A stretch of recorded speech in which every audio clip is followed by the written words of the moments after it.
الحمدللہ والصلاۃ والسلام علی رسول اللہ وعلی آلہ وصحبہ ومن والہ۔ پیارے بھائیوں اور دینی بہنوں، السلام علیکم ورحمۃ اللہ وبرکاتہ۔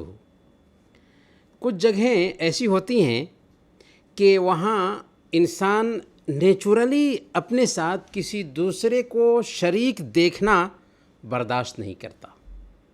جیسے اگر کچھ لوگ بادشاہ کی جگہ پر کسی اور کو بادشاہ بنا لیں اور اسی کو بادشاہ کا درجہ دے کر اسے سلامی پیش کرنے لگے تو بادشاہ اسے برداشت نہیں کر سکتا، بلکہ ہر بادشاہ اور ہر شاہی قانون ایسے لوگوں کو دیش دروہی ثابت کرے گا اور انہیں سخت سے سخت سزا دے گا۔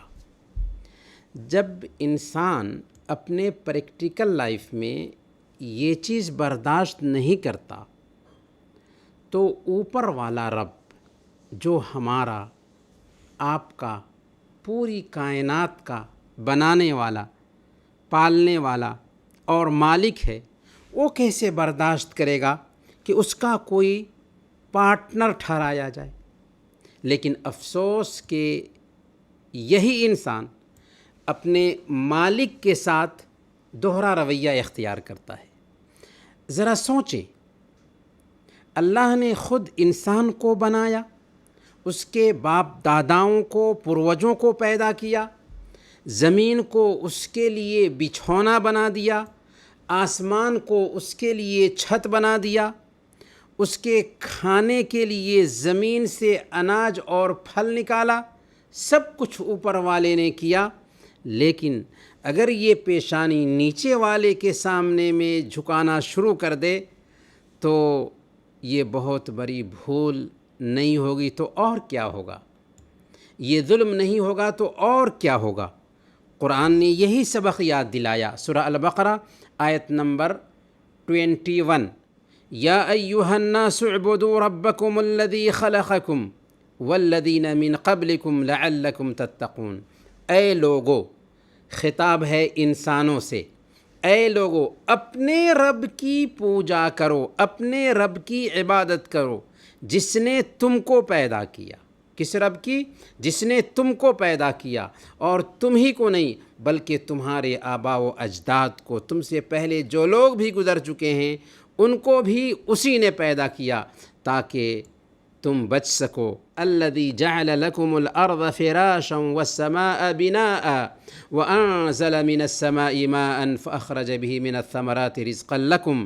جس نے تمہارے لیے زمین کو بچھونا اور آسمان کو چھت بنا دیا، اور چھت بھی ایسا کہ بغیر کھمبے کے، من غیر عمد ترونہا، آسمان کو بغیر کھمبے کے تم دیکھتے ہو، اور آسمان سے، بدلی سے بارش برسا کر کے، اس سے پھل پیدا کر کے تمہیں روزی دی۔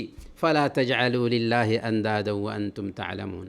جب تم جانتے ہو کہ سب کچھ کرنے والا وہی اوپر والا ہے تو اس کے ساتھ کسی دوسرے کو پارٹنر کیوں ٹھہراتے ہو؟ کسی دوسرے کو پارٹنر مت بناؤ۔ جس کمپنی سے سیلری لیتے ہیں کام اسی کمپنی کا نہ ہونا چاہیے۔ اس لیے اللہ کو سب سے زیادہ تکلیف اس بات سے ہوتی ہے کہ بندہ اس کو چھوڑ کر کسی دوسرے کے سامنے ماتھا جھکائے، اس کو چھوڑ کر کسی دوسرے کے سامنے اپنا سر ٹیکے۔ پھر بھی اللہ تعالیٰ جو لوگ ایسا کرتے ہیں اس کو برداشت کرتا ہے، اس پر صبر کرتا ہے، ایسے لوگوں کو بھی روزی دیتا اور کھلاتا پلاتا ہے جو اس کے ساتھ دوسروں کو شریک ٹھہراتے ہیں۔ گویا سب سے زیادہ صبر کرنے والی اگر کوئی ہستی ہے تو اللہ تعالیٰ کی ہستی ہے۔ بخاری اور مسلم کی روایت ہے، اللہ کے نبی صلی اللہ علیہ وسلم نے ارشاد فرمایا، لا احد اصبر على اذى يسمعه من اللہ عز وجل۔ تکلیف دہ بات سن کر اللہ تعالیٰ سے زیادہ صبر کرنے والا کوئی نہیں۔ اللہ سے زیادہ تکلیف دہ بات سن کر صبر کرنے والا کوئی نہیں۔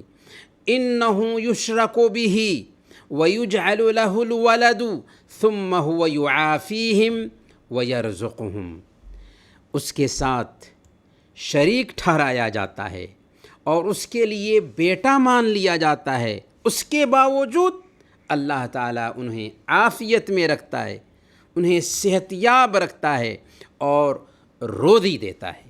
ذرا سوچے تو صحیح کہ اللہ کے ساتھ کسی کو شریک ٹھہرانا اور اس کا بیٹا ماننا اتنی بڑی بات ہے، اتنی بڑی بات ہے کہ اللہ نے فرمایا سورہ مریم آیت نمبر 88 سے 99 تک، تکاد السماوات یتفطرن منہ وتنشق الارض وتخر الجبال ہدا ان دعوا للرحمن ولدا، کہ قریب ہے آسمان پھٹ جائیں، زمین شق ہو جائے، پہاڑ ٹکڑے ٹکڑے ہو جائے، اس بات سے کہ انہوں نے رحمان کے لیے بیٹا مان لیا۔ پھر بھی وہ ایسا کرنے والوں پہ بھی صبر کرتا ہے، پھر بھی وہ برداشت کرتا ہے، بلکہ ان کو صحت دیتا ہے، انہیں کھلاتا پلاتا ہے۔ اس سے پتہ یہ چلا کہ اللہ کا پارٹنر ٹھہرانا، اللہ کے لیے شریک ٹھہرانا، اللہ تک پہنچنے کے لیے کسی کو میڈل مین سمجھنا، اللہ تک پہنچنے کے لیے کسی کو وسیلہ ماننا، یہ اللہ رب العالمین کے لیے سب سے ناپسندیدہ کام ہے۔ اسی لیے اللہ تعالیٰ نے فرمایا ان الشرک لظلم عظیم، شرک سب سے بڑا ظلم ہے۔ اس لیے ڈائریکٹ ہمیں اللہ سے ہی لو لگانا چاہیے۔ اللہ ہمیں اس کی توفیق عطا فرمائے، آمین۔ وصلی اللہم علی نبینا محمد وعلی آلہ وصحبہ اجمعین۔